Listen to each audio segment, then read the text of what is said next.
இந்த நாள் நமது நாளே. இது உங்கள் டேவிட். ஒரு பொய்யான வாழ்க்கை வாழ்கிறோமோ அப்படின்ற ஒரு சிந்தனை என்ன அப்படின்னு பார்த்தீங்கன்னா, எனக்கு என்ன வேணும், என் குடும்பத்துக்கு என்ன வேணும், என்ன அவசியம், என்ன தேவை அப்படின்ற ஒரு நிலை இப்போ கிடையாது. இதெல்லாம் விட்டுட்டு அடுத்தவனுடைய குடும்பத்தில் என்ன இருக்கோ அது என் குடும்பத்துக்கு வேணும். அதாவது உதாரணமாக அடுத்தவங்க வீட்டில் முதல்ல ஃபஸ்ட்டு பார்த்திங்கன்னா, அடுத்தவங்க வீட்டில் ஒரு 2 வீலர் வச்சுருந்தாங்கன்னா நம்ம வீட்டில் ஒரு 2 வீலர் வாங்கணும்னு இருந்தோம். அந்த மாதிரி இப்போ எல்லார் வீட்லையும் 2 வீலர் வந்து முடிஞ்சுது. அதுக்கப்புறம் என்னாச்சு, அடுத்தவங்க வீட்டில் ஏசி போட்டாங்கன்னா நம்ம வீட்டில் ஏசி போடணும். அவசியம் தேவையோ தேவையில்லையோ அதெல்லாம் இல்லை. இப்போ வீடு கட்டும் போதே ஏசி வச்சு கட்ட ஆரம்பிச்சிட்டாங்க எல்லாருமே. அந்த மாதிரி ஒரு நிலைகள் வந்துடுச்சு. ஏசிக்காக ஒரு விண்டோ ஏசிக்கு ஒரு ஹோல் வைக்கணும் அப்படின்ற நிலைகள் வந்துடுச்சு. அது அவசியப்படுமா நம்ம வீட்டுக்கு அப்படின்றதுல நம்ம இல்லை. அவங்க வச்சுருக்காங்க, நம்மளும் வச்சு காட்டும் போது கட்டிடணும் அப்படின்ட்டு. இது ஃப்யூச்சர் அப்படின்னாலும் நீங்கள் ஒரு விஷயத்தை நீங்கள் ஆரம்பிச்சிங்கன்னா அந்த விஷயத்தை எப்படியாவது முடிச்சிருவீங்க. எப்படி முடிப்பீங்கன்னா, ஒரு வீட்டுக்கு வந்து ஒரு ஏசி வைக்கணும்னு சொல்லிட்டு ஹோல் வச்சிட்டிங்கன்னா அந்த ஹோல் அவசியப்படலன்னு வச்சிங்க, ஆனால் அந்த ஹோலுக்கு அடைக்கணுன்றதுக்காக ஒரு ஏசி வாங்கிடுவோம் எப்படியும். இதை மாதிரி ஆனால் ஆரம்பத்துலன்னு பார்த்திங்கன்னா அந்த ஏசி எதனால ஃபஸ்ட்டு அந்த ஹோலை வச்சோம், பக்கத்து வீட்டுக்காரன் வச்சதுனால வச்சோம். அதுக்கப்புறம் என்ன செஞ்சோம், அந்த ஹோலை அடைக்கணும்னு சொல்லிட்டு ஒரு ஏசி வாங்கணும்னு ஆகிடுச்சு. அதுக்கப்புறம் ஏசி வாங்கினதுக்கப்புறம் என்ன பண்ணுவோம், ஃப்ரீயாக இருக்குது அதை போடுவோம் அப்படின்னு சொல்லிட்டு போடுவோம். இந்த ஏசியை போடுறதுக்கப்புறம் என்ன ஆகும், யங் ஜெனரேஷனுக்கு அது ஓகே. பெரியவங்களுக்கு என்ன ஆகும், அது வந்து மூட்டு வலி, கை வலி, அங்கே வலி, இந்த வலின்னு சொல்லிட்டு வர ஆரம்பிக்கும். ஆனால் பக்கத்து வீட்டுக்காரனை பார்த்து வாங்கப்பட்ட ஒரு விஷயம் நம்ம வீட்டுக்கு எவ்வளோ பெரிய ஒரு விஷயத்தை, ஒரு பாதிப்பை ஏற்படுத்தி பார்த்திங்களா.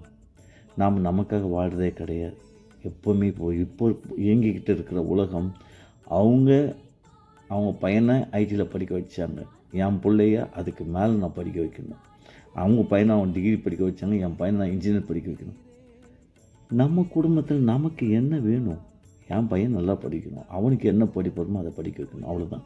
இவ்வளோ தான் என் பையன் படிப்பான், இவர் தான் எங்கள் குடும்பம் அப்படின்ற நிலைகள் இல்லை இப்போ. ஐயோ இல்லை இது எங்களுக்கு ப்ரெஸ்டீஜ் இஷ்யூ. யாருக்கிட்ட யார் போய் என்னத்தை ப்ரெஸ்டீஜை பார்க்க போகிறோம், பார்த்து என்ன பண்ண போகிறோம். வாழ்க்கையில் ஒரு நிம்மதியான வாழ்க்கை, சந்தோஷமான வாழ்க்கை, ஏழ்மையாக இருந்தாலும் அந்த வாழ்க்கையில் ஒரு சந்தோஷமாக அமைதியாக இருந்துச்சுன்னா அதுதான் வாழ்க்கை, அதுதான் உண்மையான வாழ்க்கை. ஆனால் இப்போ அந்த வாழ்க்கையை நம்ம தொலைச்சிட்டு உலகத்தின் படி ஒரு பொய்யான வாழ்க்கை வாழ்ந்துட்டு ஓடிட்டுருக்குறோம். எதுக்காக சம்பாதிச்சோம், குடும்பத்துக்காக சம்பாதிச்சோம். ஆனால் இப்போது அந்த குடும்பத்தை இழந்துட்டு பணத்துக்கு பின்னாடி ஓடிக்கிட்டே இருக்கும். உறவுகளை இழந்துட்டு, குடும்பத்தை இழந்துட்டு, பாசத்தை இழந்துட்டு, அன்பை இழந்துட்டு ஓடிக்கிட்டே இருக்கிறோம்.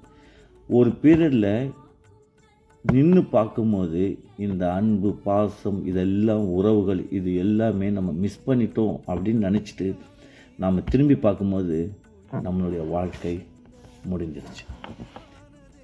எண்டு ஸ்டேஜுக்கு வந்து நின்றுட்டோம். அப்போது நாம் பேசக்கூடிய வார்த்தைகள், நாம் நினைக்கக்கூடிய உறவுகள் எதுவும் பக்கத்தில் இருக்காது. அப்படியே பக்கத்தில் இருக்கும்போது அதெல்லாம் நம்மளை வெறுக்கக்கூடிய நிலையில் இருப்போம். ஐயோ இவருக்கு வயசாகிடுச்சு, இவர் பேசினார்னா தாங்கவும் முடியாது அப்படின்ற ஒரு நிலைகளுக்கு போயிடுவோம். இருக்கிற காலம் உண்மையான ஒரு வாழ்க்கை அப்படின்றது நம்மளுடைய வாழ்க்கையை நாம் டிசைன் பண்ணி நம்ம குடும்பத்தை நாம் கொண்டு போகிறது. நம்ம குடும்பத்துக்கு என்ன அவசியமோ அதை நாம் பண்ணிட்டு நினச்சிங்க, அது கரெக்டாக இருக்கும்.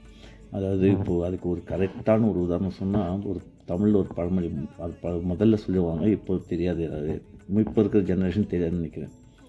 வட்டிக்கு வாங்கி அட்டிகை செஞ்சு அந்த அட்டிகையை வச்சு அந்த வட்டியை கட்டினாங்க அப்படின்னு சொல்லிட்டு. அதாவது கடன் வாங்கி, வட்டிக்கு கடனை வாங்கி ஒரு நகையை எடுத்துட்டு அதுக்கு வட்டியை கட்ட முடியாமல் இந்த நகையை அடமானம் வச்சு அந்த வட்டியை கட்டினாங்கன்ட்டு.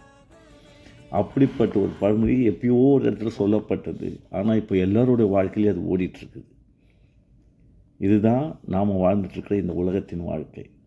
நாம் நம்மளுடைய பலம் என்ன, நம்மளுடைய அவசியங்கள் என்ன, நம் குடும்பத்தின் அவசியங்கள் என்ன அப்படின்னு நம்ம வந்து யோசிச்சுட்டு இதுதான் நம்மளுது, அதை வந்து பசங்கள்கிட்டேருந்தே நம்ம ஆரம்பிக்கணும். இதுதான் நம்மளுடைய குடும்பம், இதுதான் அப்பாவோட வருமானம், இதுதான் அம்மாவால் செய்ய முடியும், இதுக்குள்ளே நம்ம வாழலாம், இந்த சந்தோஷம் நமக்கு போதும் அப்படின்னு சொல்லிட்டு நம்ம அந்த ரேஞ்சில் கொண்டு போனோம்னா நம்ம குடும்பம் நிறைவான சந்தோஷத்தோடு போகும். நன்றி. இந்த நாள் நமது நாளே. இது உங்கள் டேவிட். வணக்கம்.